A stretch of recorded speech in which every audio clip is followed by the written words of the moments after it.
এটা কতগুলি পিঁপড়া। হাই হাই, দূরে দা দূরে দা।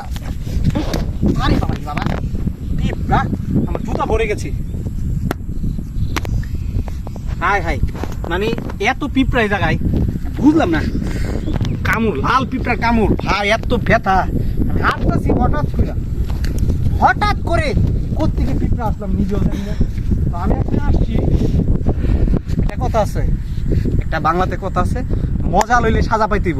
তুমি এত সুন্দর একটা রাস্তা দিয়ে সাই সাই করে তারেক সালমান প্রান্ত হেঁটে যাচ্ছে, এই মুহূর্তে পিঁপড়া কামড় দিবে, কেউ কি কল্পনা করতে পারছে? কিন্তু আনফর্চুনেটলি ভাবে পিঁপড়া, আমার অনেকগুলি পিঁপড়া অ্যাটাক করছে। আর কিছু নাই, এনজয় করতে হবে মামা, এনজয়। চলো লেটস গো। সাই সাই করে উড়ে যাচ্ছে বাংলার পাখি। এখন এখন বড় হাওরের বুকে এই মুহূর্তে আমি হাঁটতেছি। তো হাওরের বুক দিয়ে হাঁটলে প্রচন্ড মজা, তুফান। আর আমি মিস করতেছি মামুন, রাজন, আর যারা যারা ছোট ভাই আছে, বড় আমার সিনিয়র এবং বন্ধু যারা আছে, সবাইকে মিস করতেছি এই মুহূর্তে। এই সুন্দর রাস্তা দিয়ে হাঁটলে তোরা কেমনে বুঝলাম কি যে সুন্দর আর মজা রে।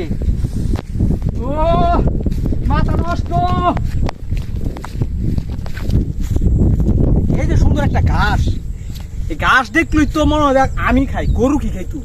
আমার ইচ্ছা করতেছে এত সুন্দর ঘাস এই জায়গায় বৈশা, যদি ছোটবেলার মতো যদি আমরা এই জায়গায় বসে বসে খাইতাম, এই যে আমরা টিফিন বক্স আই নাই না, কিন্তু শান্তি।